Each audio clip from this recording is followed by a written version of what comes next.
Bonjour les amis, j'espère que vous allez bien. Bienvenue dans le taroscope du mois de novembre 2023. Donc pour ce taroscope, j'ai été inspirée à utiliser The Everyday Witch Tarot. Ensuite, on fera un point sur la sphère sentimentale avec l'oracle améthyste Love et l'oracle de l'amour d'Astro Bohème. Un point sur la vie matérielle financière pro avec l'oracle Murmure de Ganesh. Et comme carte message, comme chaque mois de novembre en règle générale, je suis inspirée à utiliser l'oracle des défunts. C'est pas forcément un message direct de l'au-delà, pour certains oui, pour d'autres juste l'image ou un mot pourra ouvrir une porte, donc je l'interpréterai pas plus que ça, sauf s'il me vient quelque chose, mais voilà, prenez le temps de regarder l'image, je rapprocherai la carte et voyez si ça ouvre une porte pour pouvoir vous connecter à vos défunts. Donc comme d'habitude, ce taroscope ne parlera pas à tout le monde, prenez que ce qui résonne en vous et laissez le reste de côté. Vous pouvez, pour plus d'informations, consulter votre taroscope de votre signe ascendant et lunaire. Et comme cette intro va être reprise dans chaque taroscope, je mettrai en barre d'infos sous la vidéo un timer pour pouvoir passer l'intro. Si vous regardez plusieurs taroscopes, ça peut devenir un peu lourd. Voilà, je vous dis à tout de suite pour les taroscopes. Bonjour chers amis Capricorne et bienvenue dans votre taroscope de novembre. Donc on va voir tout de suite l'énergie centrale et avec le 7 de Pentacle, c'est l'heure du bilan. De regarder un petit peu dans votre vie, qu'est-ce qui a fonctionné, qu'est-ce qui n'a pas fonctionné, ce que vous gardez, ce que vous jetez. Il y a peut-être une notion de tri. Vous allez peut-être aussi faire le tri dans vos armoires, ce que vous mettez plus, ce que vous mettez plus. Ça peut s'exprimer dans différentes sphères, plusieurs en même temps. En tous les cas, il y a une notion de faire le point, de garder que ce qui fonctionne et de plus vous encombrer de ce qui n'apporte rien. On va voir en base. Alors, avec le 2 de coupe, le magicien et le 6 de coupe, déjà, il y a quelque chose au niveau de la sphère relationnelle. Alors, ça peut être amical, familial, professionnel, peu importe. Ou, je dirais, une jeune relation ou une relation assez proche, où il y a une bonne notion d'âme sœur. Bref, nécessite de travailler pour grandir, en fait. Vraiment, on passe du 2 de coupe au 6 de coupe, qui parle du jeune couple et du vieux couple un petit peu, même si, qui revient aussi à l'essentiel, mais à un côté un petit peu plus posé, plus mature dans la relation à l'autre, plus lucide aussi, sur les forces, les faiblesses de l'un, de l'autre, où on apprend à plutôt composer avec, à accueillir, aimer l'autre, c'est l'aimer comme il est, et pas aimer pour qu'il change. Si on veut que quelqu'un change, c'est qu'on l'aime pas. Voilà, c'est qu'on aime une idée qu'on s'était fait, mais pas la personne réellement. Il y a une notion d'évolution, de quelque chose qui devient grand, pour lequel justement, malgré tout, il y a un travail de rendre les interactions plus sages, plus paisibles, plus matures. C'est Christophe André qui en parlait, après ils en parlent tout, qu'il y a plusieurs amours, ou aussi après on peut le transposer dans la relation même professionnelle. Il y a plusieurs, au début il y a l'euphorie de la rencontre, tout est neuf, tout est beau, puis après on passe le cap, où justement c'est plus tout nouveau. Et là, c'est là où les choses deviennent même plus challenger, parce que il y a plus cet enthousiasme du début. C'est construire, enraciner, consolider quelque chose sur une forme de routine, sur des choses moins sexy. Mais c'est là aussi qu'est toute la beauté de la chose, parce que ça devient solide, ça devient quelque chose de solide, quoi, et de sage et de paisible. Alors effectivement, c'est moins émotionnellement, c'est moins stimulant, mais c'est plus pérenne sur la durée. Et pour moi, il y a une notion de beau potentiel. C'est peut-être là aussi où vous ferez un bilan, hein, savoir vous dire que là aussi, ça peut être un bilan intérieur. Où sont mes jugements? Qu'est-ce que je garde? Qu'est-ce que je mets pas? Mes souhaits, parce que des fois, on a des envies au début, mais c'est peut-être pas les mêmes, hein. En tous les cas, il y a dans cette évolution la notion quand même de travailler, de mettre en place des idées, même si elles sont nouvelles, de mettre en place des choses pour pouvoir permettre à la relation de grandir. Et suite à ça, il y aura un petit bilan. Voilà, qu'est-ce on en retire?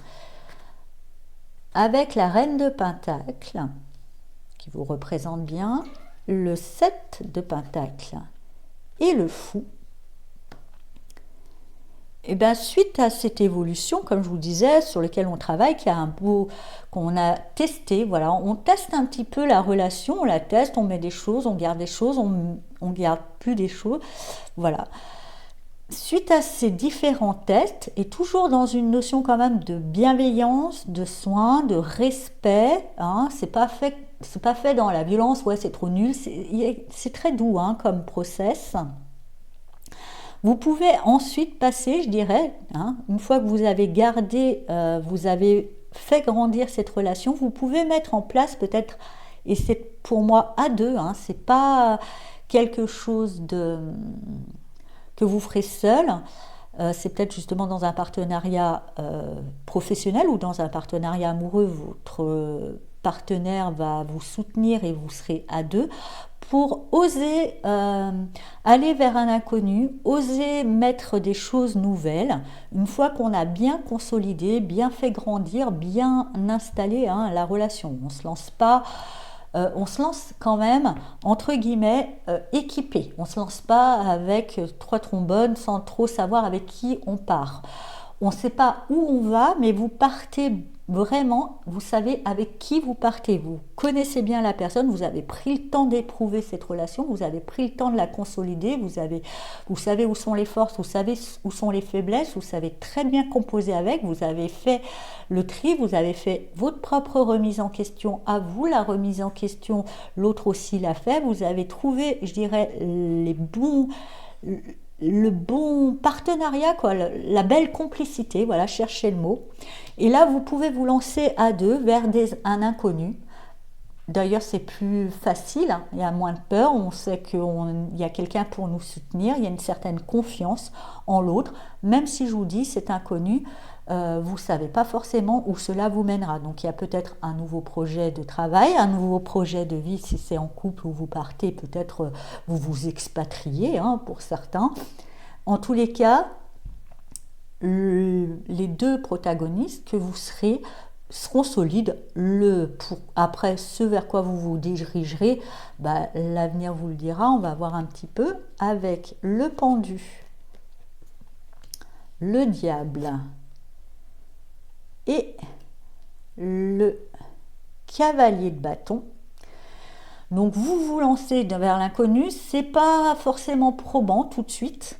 Pour moi tout de suite, il y a même peut-être certaines rencontres qui sont pas forcément très bien, mais comme je vous disais, vous êtes solide, vous êtes à deux, donc vous arrivez à deux pour moi à relever vos défis, à contourner les problèmes, à régler vraiment à deux les blocages, des blocages qui seront dus peut-être par une énergie tierce un petit peu pas forcément très bienveillante.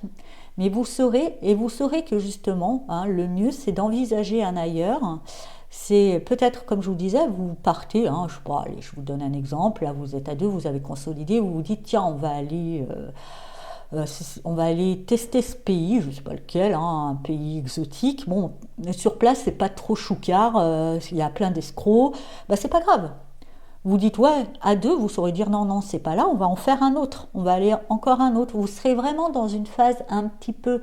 Alors si c'est un projet de travail, vous allez essayer un truc, vous allez voir que ça bloque et que c'est peut-être pas très bon le bouillon. Donc ok, on va essayer quelque chose de nouveau, on va encore aller plus loin, on va aller ailleurs.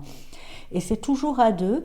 Les décisions sont bien prises à deux, et ce qui fait que pour moi, tout ce qui peut être négatif, bloquant, c'est pas grave. Vous avez la force à deux de pouvoir contourner le problème, de pouvoir échapper au problème, de partir loin des problèmes. ensemble. Voilà. On va voir un petit peu dans la sphère amoureuse comment ça se passe.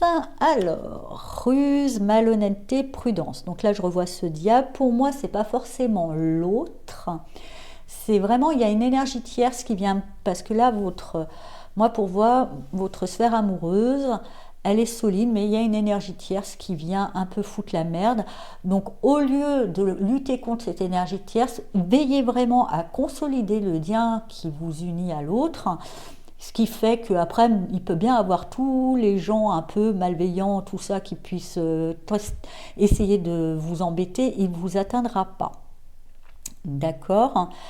Pour les personnes célibataires, pour moi, on me dit qu'il y a une rencontre qui est vouée à grandir et qui est vouée à solide, mais qu'il faut savoir faire le tri. Qu'il faudra vraiment savoir faire le tri parce qu'il y a à boire et à manger, mais ça vous le savez, de toute façon vous êtes quand même bien équipé pour prendre le temps, pour être assez prudent. N'oubliez pas, le connard ou la connasse ne résiste pas à l'épreuve du temps. Donc, seuls les gens sérieux et vraiment volontaires respectent et prennent le temps de faire les choses bien. Ceux qui veulent aller vite souvent et qui disent que oui, si vous n'allez pas assez vite, c'est parce qu'en fait vous en avez rien à foutre et qui projettent sur vous, vous savez, des attentions, qui interprètent vos choix comme s'ils savaient pourquoi vous les faites, ils vivent dans votre tête, ils savent mieux que vous bien sûr. Ces personnes-là, en règle générale, c'est qu'il y a quelque chose. Ils veulent aller vite parce qu'ils savent que chasser le naturel, il revient au galop, donc il faut aller vite avant que la face, la force, le côté obscur de la force se dévoile, parce qu'il ne va pas pouvoir le contenir assez longtemps. Et c'est pour ça que je vous dis, à l'épreuve du temps, en règle générale, ceux qui ont un côté obscur un peu trop, parce qu'on en a tous un, je vous l'accorde, mais ceux qui est un peu trop toxique, ils ne peuvent pas le retenir longtemps et en règle générale, ils veulent que ça aille vite. Et si vous n'allez pas suffisamment vite à leur goût, ils vous font plein de reproches, laissez tomber, c'est peine perdue. Le conseil de l'astro-bohème en amour, si l'amour te fait souffrir, sers-toi de l'effet miroir de la relation pour progresser. Donc peut-être pour ça aussi, dans votre bilan, s'il y a des choses qui sont souffrantes, aussi dans cette notion, comme je vous disais, de grandir, il y a un travail, il y a quelque chose à mettre à l'épreuve, il y a des choses à mettre en place, il y aura peut-être des fois des choses difficiles qui vous paraîtront difficiles. C'est justement un indicateur pour vous dire, voilà, pourquoi, qu'est-ce que ça vient toucher en moi, en discuter avec l'autre et voir, et pour pouvoir consolider cette relation le mieux possible pour les couples. Et justement, s'il y a quelque chose dans la rencontre, si au début c'est déjà souffrant, sachez le dire, voyez quelle réponse il y a en face. En règle générale, si en face c'est beaucoup tu, laissez tomber. Vous dites je souffre, ça me fait ça à moi, vous dites pas tu es un gros con, tu me fais souffrir, vous dites je souffre, voilà, vous restez dans le je. Si l'autre est dans le tu, en règle générale, c'est pas bon signe. Si l'autre il dit c'est parce que tu es comme ci, tu es comme ça, voilà, laissez tomber. Si l'autre il dit ah je comprends, je sais, moi je le vis comme ça, là il y a quelque chose de constructif qui pourra aboutir sur une relation vraiment stable et solide. Dans le côté matériel, vous avez bénédiction. Et bien justement, je vous dis, il y a une bénédiction. Pour moi, il y a un bon partenariat, il y a des choses qui peuvent être mises en place. Ce n'est pas des choses que vous ferez seul. Il y a une vraie complicité qui vous permet de gravir des montagnes et surtout dépasser certains obstacles et certaines barrières. Voilà, accueillez, vous n'avez pas l'habitude. Ça peut vous faire bizarre parce que c'est vrai qu'en règle générale, le Capricorne, il aime bien que ça soit difficile, sinon il trouve qu'il n'y a pas de mérite. Eh bien écoutez, là ça peut être facile justement, accepter cette aide providentielle.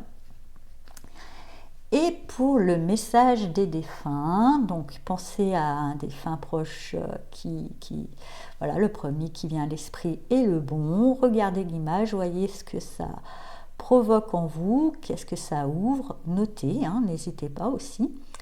Et on va lire le message. La tristesse et le manque peuvent parfois t'envahir.